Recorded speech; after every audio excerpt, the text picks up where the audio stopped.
Nabanggit ko siya kasi nga kanina doon sa tinatakal natin yung issue about her expression na kaba niya, natatakot na siya dahil may mga hypersonic missiles and all. And then yung ask kanina, wala naman declaration or information na ibinababa sa tao na ito ang preparation na kayang gawin, ito sana ang mga drill. Alam mo, may nag-message sa atin ang sinasabi, sa Taiwan and Israel, part of life na nila pala ang bombing and war drill. Gusto ba natin mga Pilipino na meron tayong ganyang na meron tayong ganyan routine sa ating araw-araw na buhay na in preparation for mga, hindi naman accident na matatawag yan. In preparation for a war na ganyan.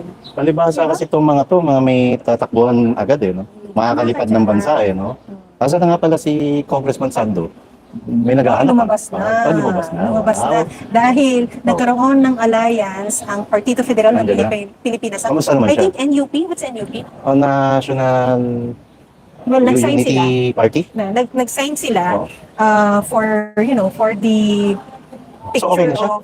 Yeah, he was there. Because he was part of the presidential table na who needs to sign some papers. Walang media na cover? Yeah, there was, Dapat I may think there nagtanong, was no? RTVM. Oo, kung may media room, dapat may nagtanong mo. Ba't po kayo Congressman wala? Sandro, totoo bang na-rehab kayo? Di ba legit yung question?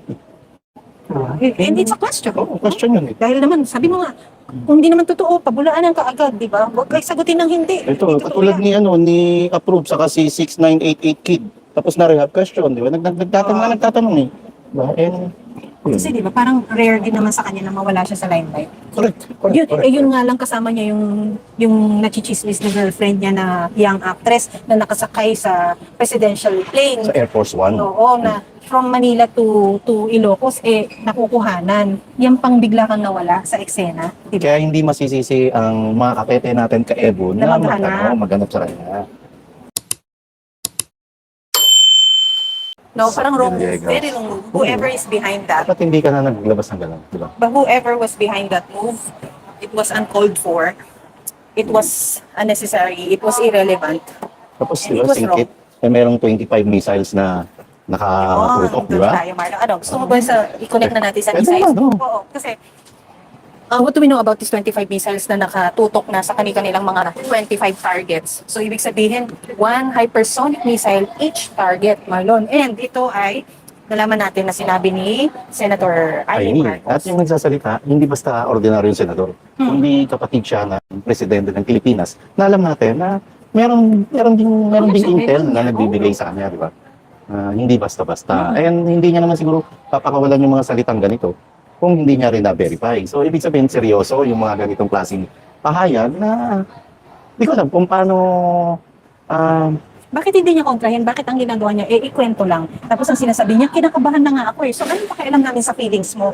Mas may pakialam kami kung ano ang magagawa mo para hindi ka kabahan at para yung mas maraming tao ay maging kampante pa rin ang araw-araw na pamumuhay na walang takot at kaba na anytime may sasabog siya. may ano ba to?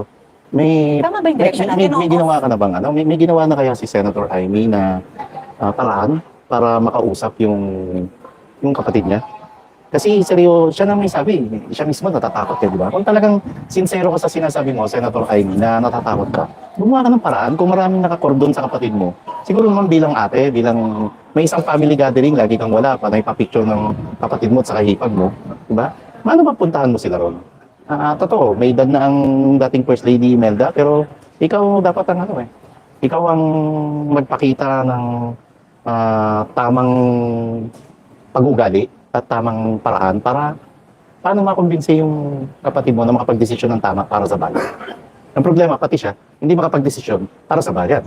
Kasi Naglalaro, di ba? ayun na po, pasensya na po ating mga bubus for the day.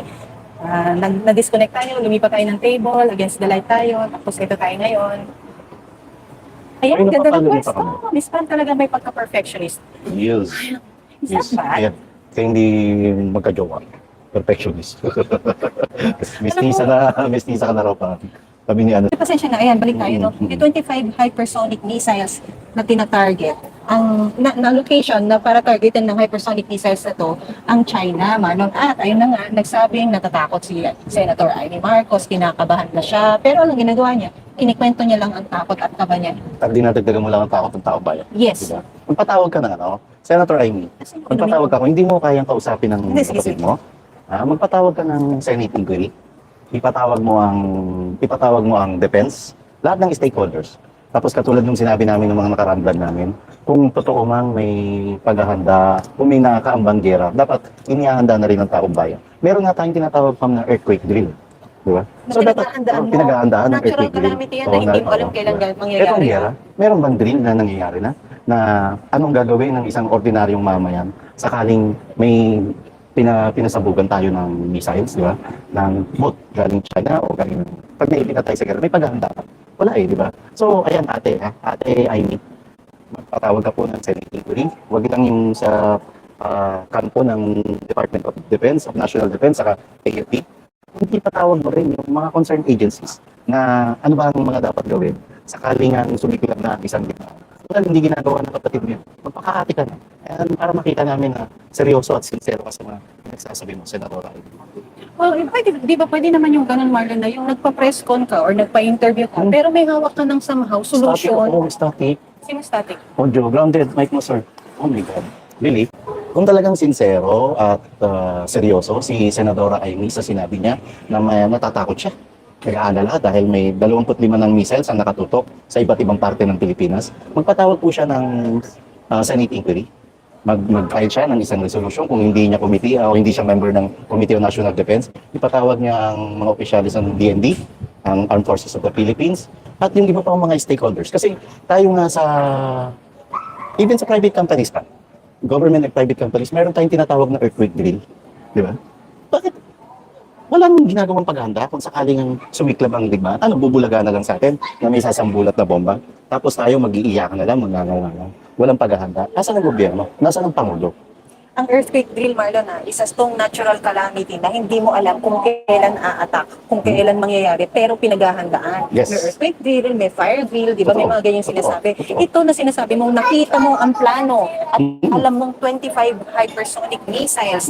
May plano, ibig sabihin, i-forecast mo na lang kung kailan na mangyayari at alam mo, nakita mo. Hindi siya natural event na parang ngayon, bukas, mamaya, na Tama. hindi mo alam. Tama. Pero ito, wala ka, umupo ka dyan, nagpa-interview ka, at sinabi mong kinakabahan ka lang. Tama. Sa earthquake drill, merong mga site May mga lugar kung saan pwede. Natatandaan ko sa Maynila, Evacuation pwede sa places. Intramuros Golf Course. Oo, kasi Diba? open Kasi ground. open ground. So paano pagka may gera? Tapos may mga sapat ba? May naka-imbak ba mga pagkain natin? May sapat ba ang supply ng pagkain ng lahat ng local government para tustusan ng mga kababayan natin sakaling magkaroon ng gera? Oo. Sana man lang i-highlight ninyo na sa food bank natin, 100% na po ang storage na meron tayong sapat na bigas, pagkain, delata, and all, na makakain, mapupunan kung anong pangangailangan natin, kung kailan mangyayari ito, bla bla bla. Pero anong pinapaypayan nila na issue, Marlon? Mas pinapaypayan nila yung issue na nagkaroon ng miscommunication, di ba? And misunderstanding, ika nga ni ES Bersamin. Mas ganun. Pero yung mga plano at yung to counter it and to secure the confidence of the Filipinos na sige, safe kayo, huwag kayong mag-alala, may gagawin ang gobyerno para sa inyo. Wala. Yeah. Nakakalungkot. Sabi ni Miss Goods, shot siya. Kagaya sa Ukraine, ganyan ginawa, hindi pinalam sa tao, then binomba city nila ng madaling araw. Yan, Eh, yun na nga ang sinasabi natin, Marlon. And then another question is this something we can be prepared of? Kasi sabi mo nga, Dapat, Pam. Dapat yung ginagawa nilang pa-concert, si Martin Rivera. Yan. Pangikayat nyo si Martin Rivera para may dumalo. Pero alam ko, seryoso tong topic na to. Kung sakaling turuan ng paghahanda ang bawat mamayang Pilipino, sakaling magkaroon ng digmaan, hindi, gawin nyo, di ba? Ang pinagkakabalahan nyo ngayon ay magpakonsyerto sa palasyo at ang ginagamit nyo pa ay ang mga pobre nating health workers. Marlon, akala mo ba yung concert na yan ay kagabi lang yan? Mamaya may party na naman. Bakit? Ano naman? Birthday ni Madam Imelda Marcos. Oh. Another Marcos celebrating. Happy birthday ko kay Diba? dating unang ginang. Pero yung pag-birthday, kay sa unang ginang, okay lang yung okay ako ron kasi nanay nila yon. And kasi ako katatapos lang rin ang birthday ng nanay ko. Pero Sabot na makakaya ko. depende kung how grand is the Yun celebration. yun. Diba? Huwag masyadong grande, di ba? Pero ang sakit sa akin pa yung very recent na marami akong kaibigang health workers ang nagagalit, nagparating ng pagkadismaya kung bakit kinasangkapan sila. Kitang-kita nga naman dun sa concert na yun na halos ilan lang o baka nga wala pang talagang totoong health workers ang nandun.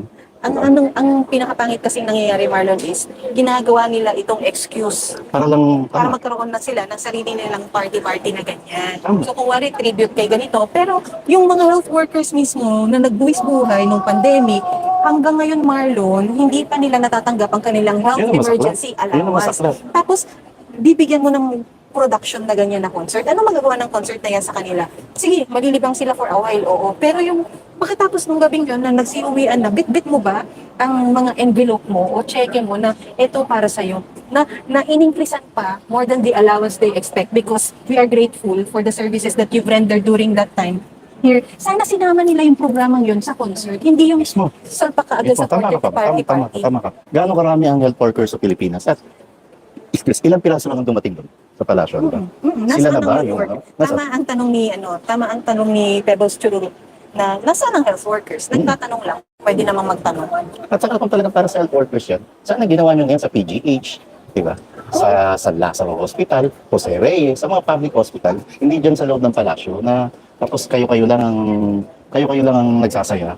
Ang kinakasangkapan nyo, yung pangalan ng grupo ng mga health workers natin. Pero ito, ang isang Martin Rivera Marlon na kumakanta ng Be My Lady at No, ang Be My inaalayan First ng Lady. kanta, ang unang ginang. Correct. Mano man lang ako, kukuha ako sa crowd ng isang doktor, ng isang nurse, Tama, kinantahan tama, kita dyan. tama. Hindi yung halos luhuran mo yung alin na parang Be My Lady at pinag-duet, at pinakanta mo yung pangupo. O naka-online daw yung mga healthcare.